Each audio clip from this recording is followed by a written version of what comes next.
আসাম 1979, বীরেন্দ্র চট্টোপাধ্যায়ের লেখা।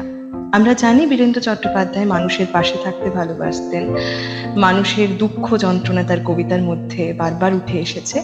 আর এখন যে জিনিসটার আমরা সম্মুখীন, আমাদের প্রিয় মানুষটির কাছে যেতে হলেও, একটা দেশ থেকে আরেকটা দেশ যেতে হলে যেটা আমাদের দরকার হয় পাসপোর্ট, ভিসা, কখনোই আমরা সহজভাবে তার কাছে পৌঁছতে পারি না। ঠিক এমনই কিছু কথা, প্রশ্ন, উত্তর সব মিলিয়ে এই কবিতাটি। তাহলে শোনাই। কে মারে আর কাকে মারে আমি ঠিক বুঝতে পারি না।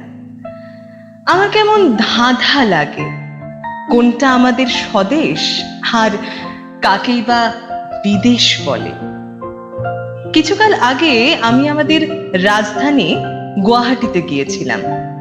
আমার অসমিয়া বন্ধুরা সেদিন আমাকে আদর করে পান্তা ভাত আর শুটকি মাছ খাইয়েছিল।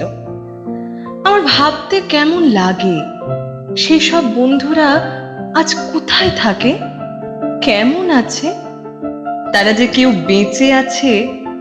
কই, বাতাস তো এমন কথা আমার কানে কানে খুব নিচু গলাতেও পৌঁছে দেয় না। তারা কেউ বোবা ছিল না, অন্ধ ছিল না।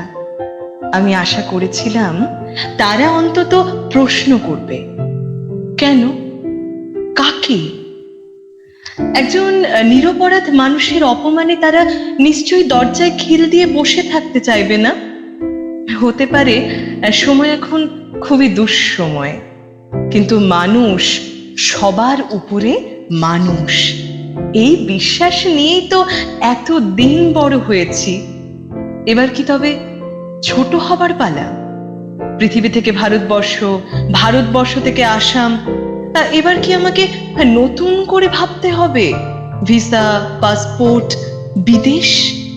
আমি যেন এখন সেই নতুন ইহুদি, যাকে বিংশ শতাব্দীর 70 দশক পার হয়ে আবার তার পায়ের নিচের মাটি খুঁজতে হবে, আবার নতুন করে স্নান করতে হবে নিজের রক্তে।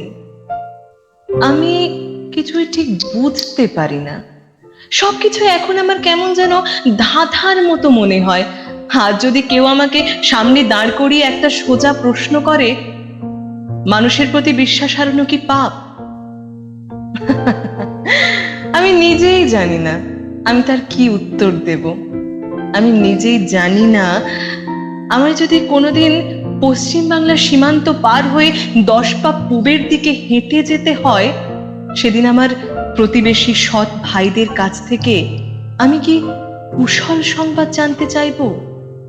তারা যখন আমাকে বুকের ভিতরে টেনে নেবে, আমি নিশ্চয়ই তাদের মুখের দিকে তাকাবো, কিন্তু কিভাবে তাকাবো? আমি কি আমার পকেট থেকে একটার পর একটা কাগজের টুকরো বের করে সেদিন আমাকে ম্যাজিক দেখাবো?